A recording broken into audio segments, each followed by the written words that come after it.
SwayamPrabha. Digital India. Educated India.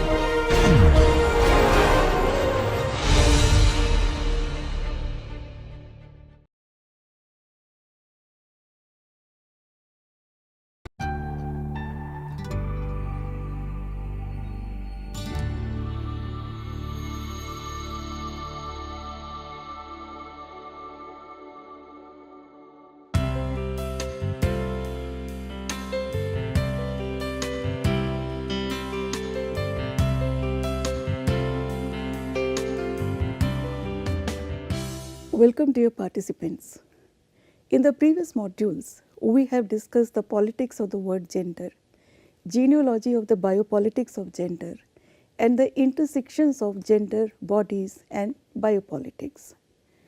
In the present module, we will extend our reading of gender and its engagement with biopolitics in the virtual sphere by presenting a discussion on Horizon Zero Dawn.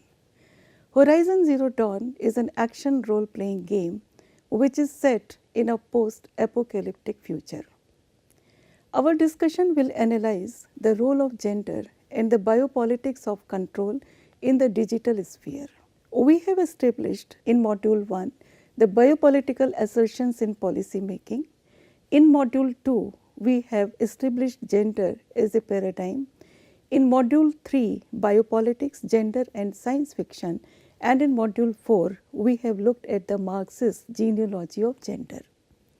In the current module, we will extend the argument in considering new media and our constant engagement with the virtual world to develop a holistic understanding of our human standing, not only in the personal and the public spheres, but also in the virtual sphere. Today, the virtuality defines our quintessential post-human existence, and we are more than a singularity. This assertion will be taken up further in detail in the 12th week. But today, let us begin our discussion by defining the term video game. A video game is an electronic game which involves interaction with a user interface or motion detective devices to generate visual feedback and action. The visual feedback is produced on a screen such as television or touch screen or a virtual reality headset. Video games are defined based on their platform as the playing arena such as video game consoles. Video games are classified into a wide range of genres based on the type of gameplay and purpose. For example, there may be role-playing video games, multiplayer online battle arena, adventure video games, simulation and interactive fiction, survival horror, etc. In decoding the technical aspect of video games as a technology, we witness a room of one's own as it provides a fantasy environment while playing a game of one's choice. As the pleasure of representation or being represented and entertainment are subjective constructs. Today, the gaming industry has become a form of mediation between the self and the self, that is, self as on-screen avatar and the self as in one's own physical self. It has been propounded by many game study theorists also.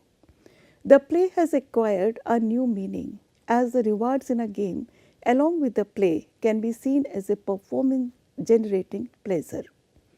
Adrienne Shaw, in her 2014 book, Gaming at the Edge, Sexuality and Gender at the Margins of Game Culture, has extended her reading of pleasure to the joy of being represented in the games.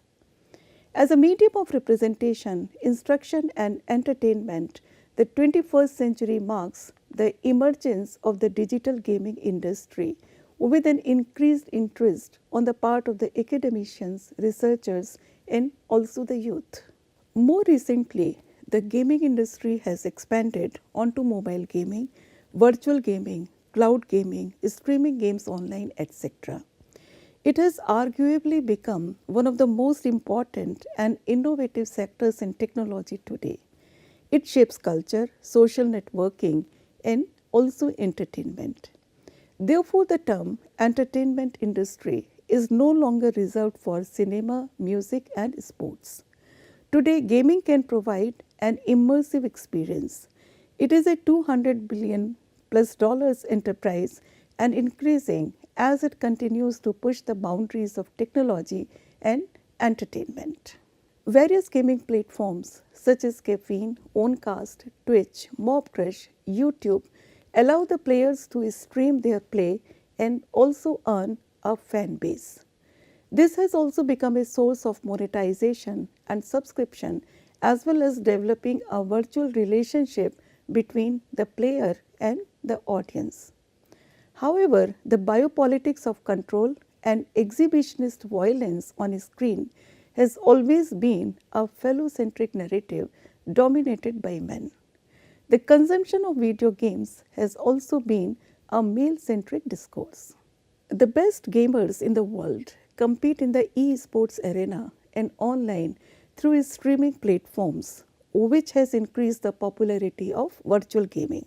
Platforms like Twitch and YouTube gaming give individual gamers the opportunity to live stream their in-game play to subscribers all over the world. This innovation has allowed millions of streamers to gain a fan base, interact with one another, and monetize their gaming skills. However, gaming and the video games are historically dominated by a phallocentric narrative.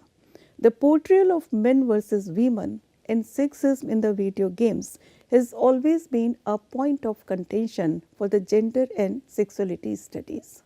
The portrayal of women in games often reflects traditional gender roles, sexual objectification, or stereotypes such as the damsel in distress, the sexy sidekicks, the rewards, for example, Princess Zelda from the Legend of Zelda. Male characters are often stereotypically depicted as big and muscular, and LGBTQIA+ characters are marginalized or non-existent in most cases. However, this heteronormativity has started to change. For example, BioWare has introduced same-sex relationships in Star Wars: The Old Republic. Similarly, Aloy from Horizon Zero Dawn represents a strong female lead. She is neither sexualized nor objectified in the video game. However, game scholar Mia Koselvo points out that we ought to contextualize sexism, misogyny, and other biases present in the game culture as modes of operation. Games are part of reality too, and to treat gaming as an isolated sphere is to disregard the violence experienced by women, people of color, or queer in real life. Therefore, we must encourage gender equity, equality, and representation in video games as mainstream media texts. In 1982, a feature in Electronic Games magazine proclaimed that women have officially arrived in the world of electronic gaming. Today, numerous 21st century articles have announced that nearly half of all video gamers are women. We see that video games as media texts are responding to the problem of representation. According to Adrian Shaw, representation in games has always been tied to expectations about audiences. More importantly, we must contextualize the sexism, racism, homophobia, and other biases of game culture as real problems as opposed to virtual fiction.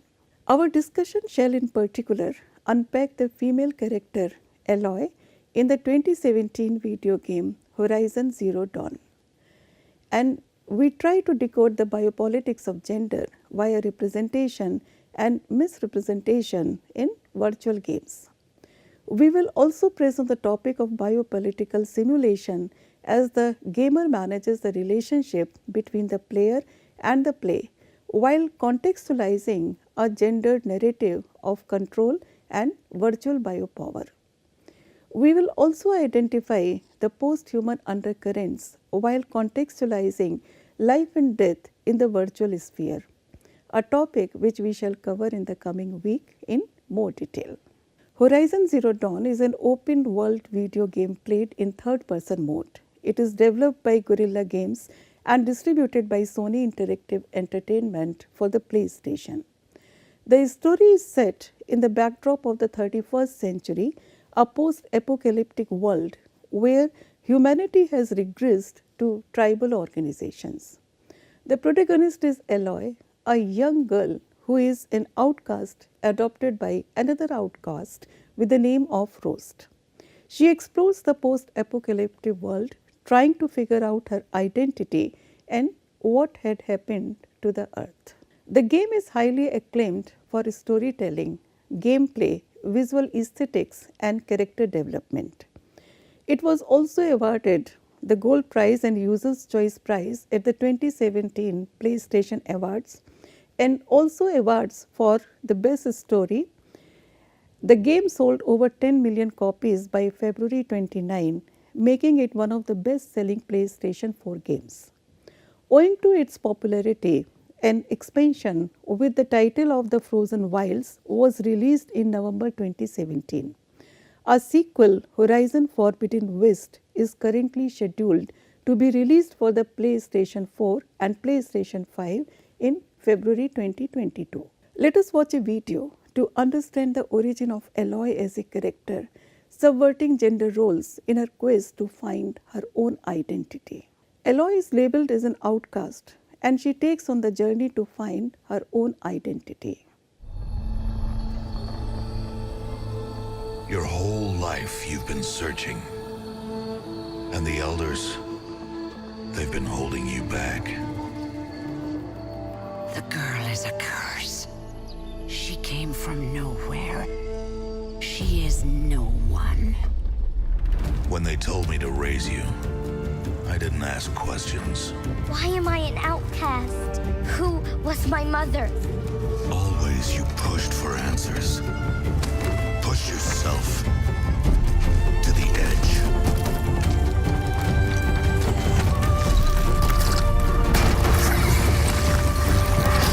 Here in the valley, we may be outcasts, but it's safe.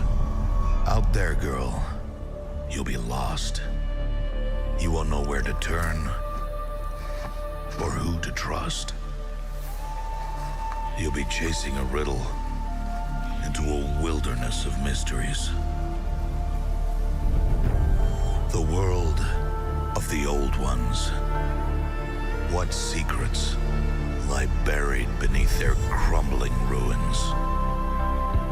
Why Earth is ours no more.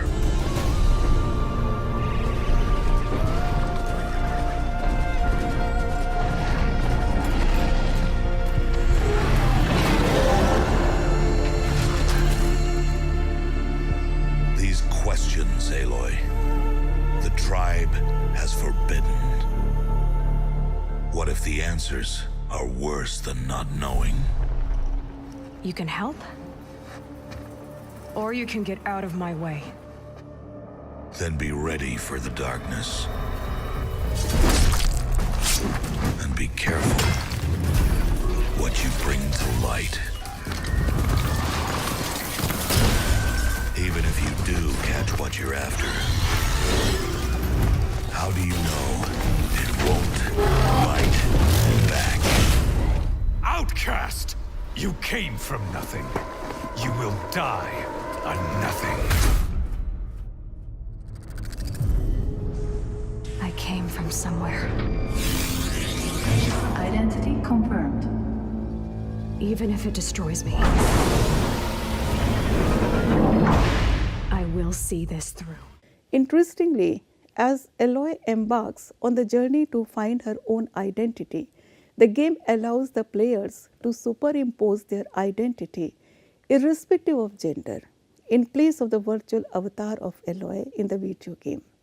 In the words of the developers, they wanted to take on the role of a skilled hunter Aloy.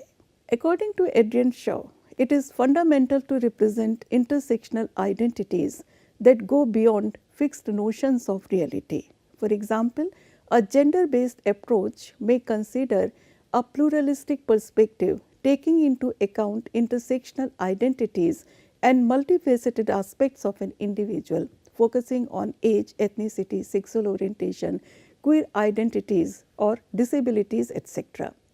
However, irrespective of the aforementioned signifiers, the player can also adopt any avatar and play the game by becoming post-human. The function of taking on the role provided by the game developers allows the subversion of gender roles. The agency to choose a particular character from the game allows the user to invest in the process of socialization experienced by the character. Therefore, recent studies in game theory suggest a need to increase representation and inclusivity. Therefore, we see that representations are articulated and performed to cater to the wider intersectional global audiences and not limited to canonical characteristics such as huge biceps in a man or sexy clothing in a woman. While playing Horizon, the gamer is offered the possibility to meet several characters with different personalities and characteristics such as old women, warriors and kings, etc. For example, Teresa is the high matriarch of the Nora tribe. Rost is an outcast who has adopted Eloy. Eloy is also shown as a child in her backstory, where she asks questions about her identity and about her mother.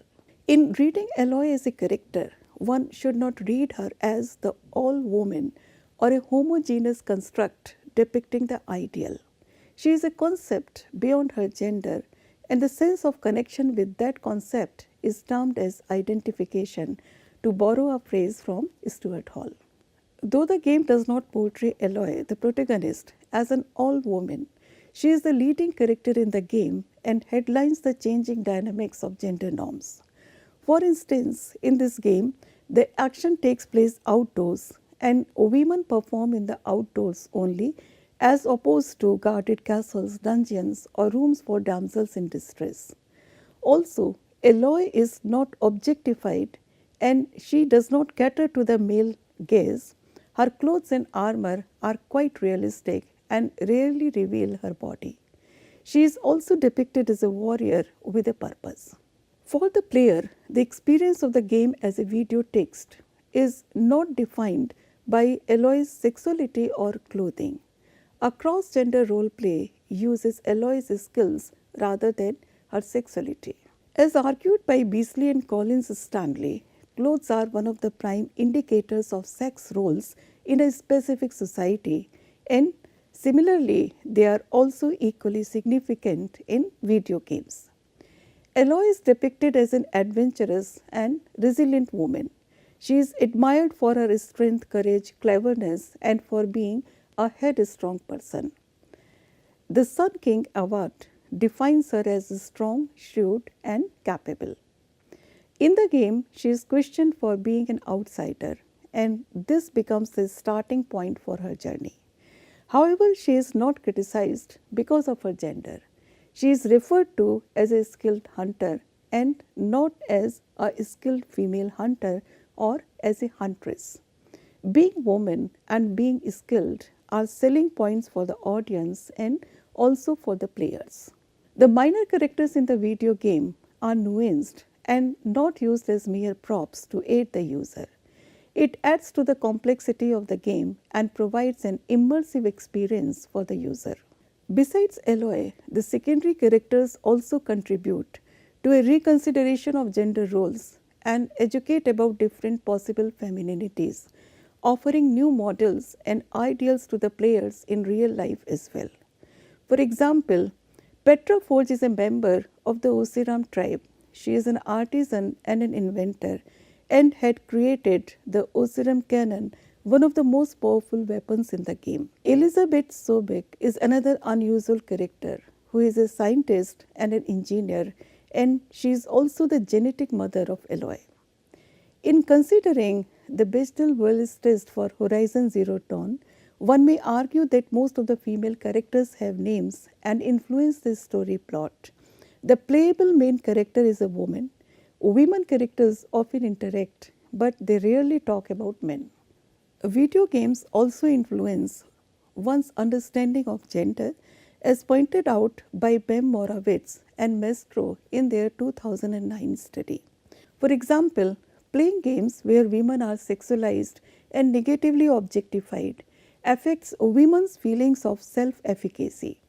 It produces gendered notions of an individual's ability to access cognitive abilities. Similarly, cultivation theory proposes that long-term media consumption can affect consumers' view of the world. Game studies suggest that video games indirectly influence a binary assessment of what is male and what is female. In the next slide, we have a video by Professor Mary Flanagan. She emphasizes on the ability of games to change how we think. She develops games for social issues and encourages the user to challenge the preconceived notions about gender, culture, and technology. Flanagan's artwork focuses on producing social change through technology, games, and representation in cyberspace. Flanagan is the founder of Tilt Factor, a game research lab in New York producing social and conscious game designs. She believes that games have the tendency to showcase, provide solutions, and generate awareness for social issues. Every one of these technologies is this portal to other people and to other worlds. And the surprises that players or interactors bring to the artwork is why I do it. So Tilt Factor was a concept I had a long time ago to figure out how I could get groups of people together to make games, interactive environments, technologies that would somehow impact society. We have lots of different projects, from games that promote bystander intervention for sexual assault, public health projects. It's important that we make sure that when we come into a space and want to have some kind of social change, that a game is an appropriate and really useful venue. So even if you're designing a game, you have to get an understanding of the cause and effect, the possible solutions, the main challenges. You're trying to make a model. The game designer's task is to really reduce the complexity enough to make the system manageable. Games are really great for modeling these systems, and they also allow players to be free and to have choice and to express their own agency or their own being in the world. And that's really cool, because what it means is that people are invested in the choices they make. And the best games are ones where there are different choices you can make, and both could possibly lead to success. And really understanding how someone can build their own strategy. That kind of stuff is, I think, really transferable to everyday life. And that is very different than being handed a brochure on the street. Read about this terrible, vexing issue. Oh, that's hard, that's horrible, this is a hard thing. I want to be invited to think about the problem. According to Flanagan, if a user is willing to accept the idea that a game represents, then the user is also willing to deal with the problem that the game represents. Thus, games become livable sphere of action and performance. The idea of accepting the game and one's presence in the virtual sphere as a construct rather than a specific gender or a particular identity maker allows us to make sense of our multiple identities and notions of othering in the real world. Shaw, in his paper titled "When and Why Representation Matters to Player," claims that being represented in media demonstrates a public, often corporate or state, acknowledgement that differences exist, that we exist. Similarly, demands for representation are tied to social justice activist groups' aims to stand up and be counted. However, as Nancy Fraser has famously critiqued, by equating the politics of recognition with identity politics, it encourages both the reification of group identities and the displacement of redistribution. Representation in popular media does not correct the lived experiences of oppression, nor does it necessarily reorganize the structures of power that have maintained inequality. However, the video games challenge such power structures as the users develop different game strategies to cope with various situations formulated in the games. Video games are evolving rapidly to cater to a global audience irrespective of class, gender, sexual orientation, race, and age. Breaking and subverting gender stereotypes can be considered the first step towards representation of marginalized groups in digital culture. In extending our reading of the biopower, we notice that the user and their strategy to play the game allows them to make live, unlock rewards, abort, and let die in a game. The control keys establish a virtual relationship of control between the user and the avatar in the game. We can see that this relationship is dictated by inorganic biopower in the virtual sphere. The ability to control, play, dictate one's survival, death, and the player upgradation in the digital sphere is dependent on the user's play and game strategy. So, we can say that the player and the avatar are correlated, as pointed out by Nardon. Video games create a complicated and multidimensional relationship which involves quote and unquote me and the other me. The players become invested in the outcomes of the decisions required to engage with the game and thus feel responsible for the consequences of their actions within that virtual context. Therefore, inhabiting and accepting the virtual world of gameplay. For instance, survival games, games of death establish death as an inbuilt concept. In other words, loss of life and revival is reward where the former measures up to losing the game and the latter allows the user to continue the game. The user's aim to control all life in the virtual text alludes to our contemporary understanding of the biopolitical as an all-controlling and dictating force. Life functions as a reward in digital games. The user experiences a control over the avatar's body, movement, choice of weapons, gender, play and actions. It is a biopolitical assertion in the virtual sphere. Shaw refers to a widely referenced textbook for game designs by Ernest Adams. The title of Adams' book is Fundamentals of Game Design. Shaw suggests that the goal of character design is to create characters that people find appealing, that people can believe in, and that the player can identify with. He goes on to say that men do not identify with their avatars as much as women do, though, as he points out, no supporting research is cited in Adams' text. In other words, the inability to identify with oneself in the real world can translate into identification with the virtual avatar, as the user witnesses live interactivity by pushing buttons and controlling actions. This brings us to a question posed by Rosie Bredotti. When the human body is fractured into organs, fluids and genetic codes, what happens to one's gender identity? When the body is fractured into functional part and molecular codes, where is the gender located? Thus, can we really reach an understanding of gender in the real and virtual sphere? This active cognition of one's embodiment as a biopolitical apparatus of control allows the user to become an in-game character and transgress the boundaries of being human, being a gender, and become an unidentifiable version of themselves. Interestingly, unlike our lived realities, video games allow us to inherit any character, gender, and subject. Therefore, the term avatar refers to a wide range of signifiers for identification.